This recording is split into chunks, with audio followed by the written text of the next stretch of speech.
Hey everyone, welcome back to this channel and I hope you are doing great. Today we are going to see the creating a string problem, and the problem statement is given a string. Your task is to generate all different string that can be created using its character, and in the input we have only given a string of length L and each character is between A to Z. And for the output, first we have to print the integer k, that is the total number of unique string, and then print k lines the string in alphabetical order. Okay, so we required a unique string and we required the string in alphabetical order, so we can store all the string into the order set. Okay, so this is clear, the question is clear. So let's analyze with the small example. Let's say I have given only A, then the answer would also A. Let's say if I have given B, then how many possible strings can be generated from this string? That would be AB and BA. Okay, and let's say if I have given A, B and C, then what would be the possible strings? Then A, B, C, then A, C, B, and after that B, A, C, and after that B, C, A, and after that C, B, A, and after that C, A, B. So we can store all this string into the set and automatically it will be ordered in a alphabetical order. Okay, so the problem is how can we create these all possible string?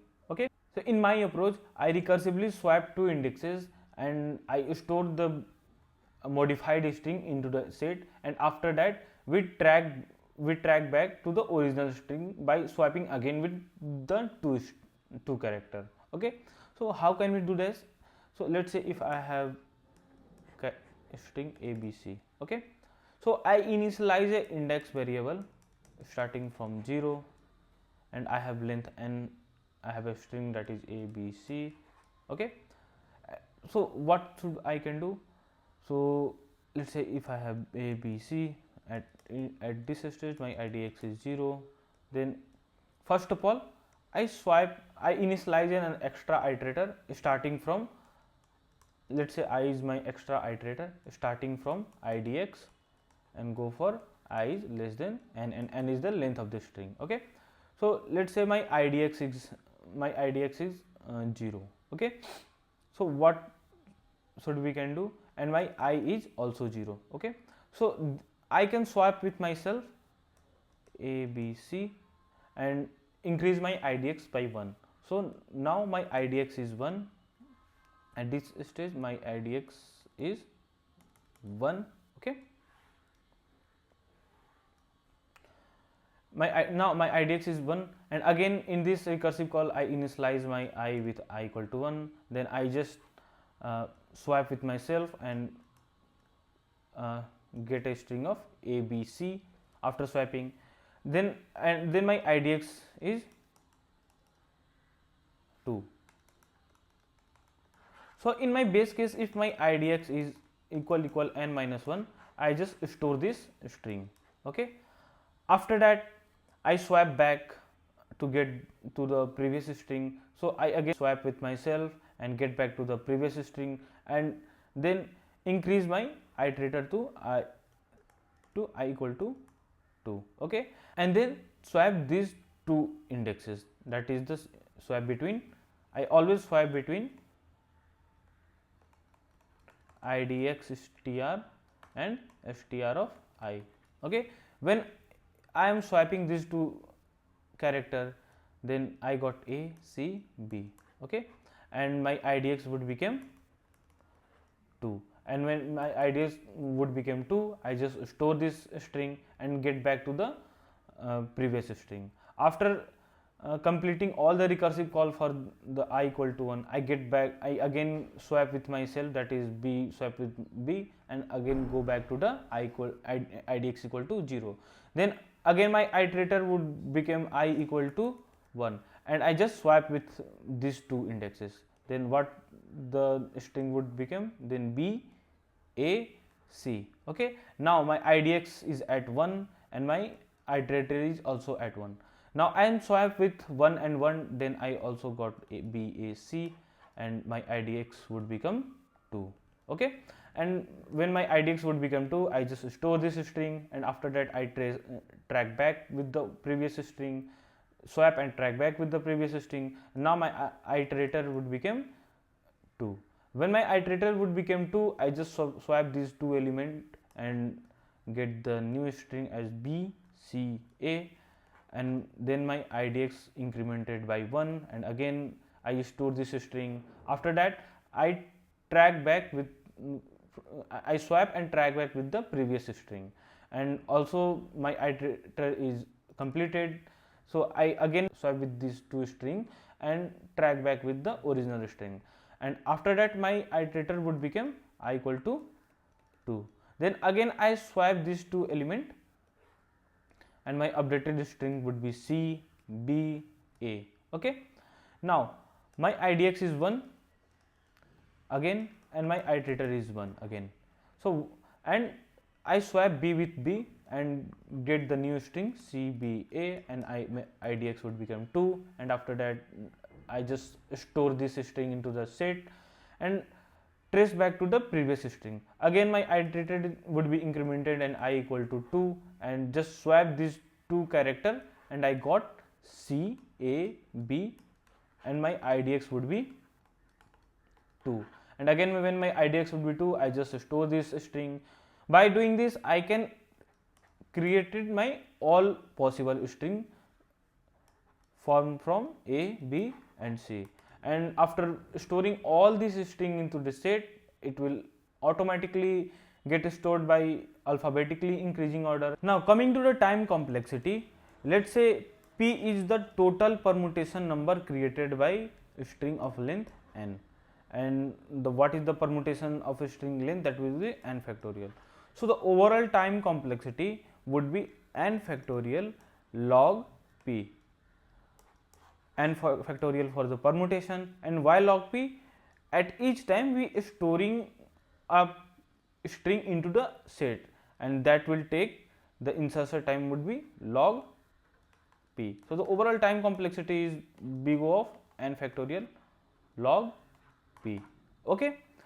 Now coming to the space complexity, we have P number of permutated all generated string, and all have length of n. So the overall space complexity will be big O of P into n, and we have also n call tag, that is big O of n. So the overall space complexity would be big O of P into n. Okay. Now coming to the code part. So first of all I am taking an input of the string str, and after that I am initializing a set of string, and after that I just print the total number of permutated string, that is the st.size,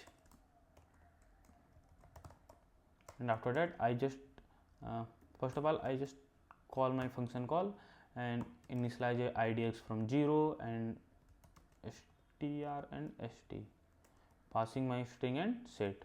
Okay, and after that I just call auto x st and just print out all the string. Okay, so in my fun function what we have IDX, we have a string, and we have set.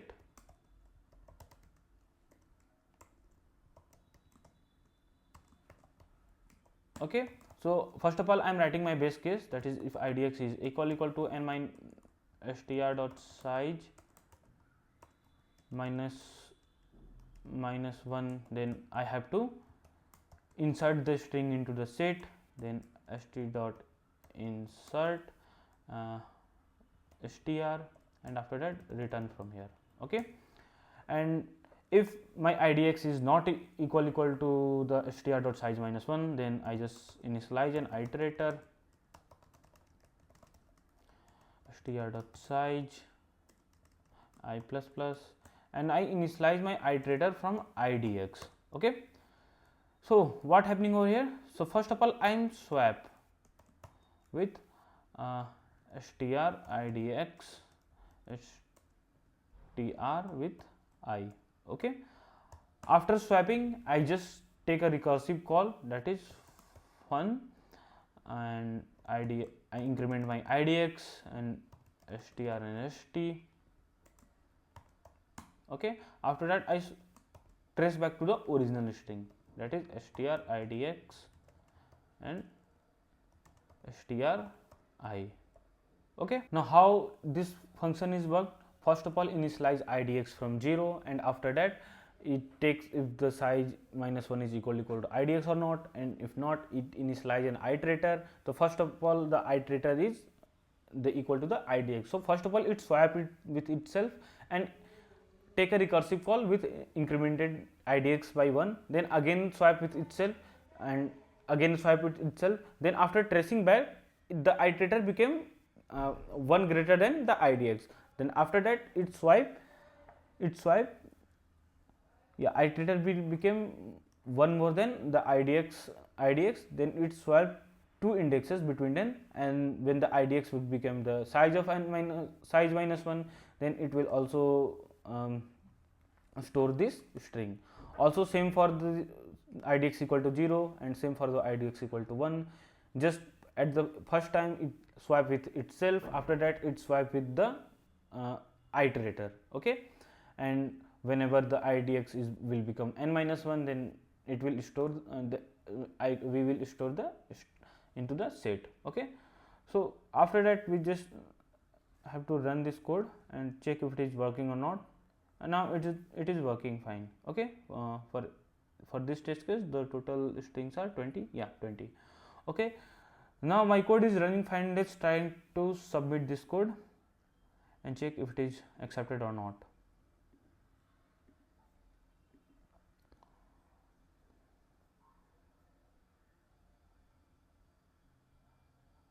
Why my solve function is, I didn't save this yet. Yeah, oh, I just write into the B. Okay, for B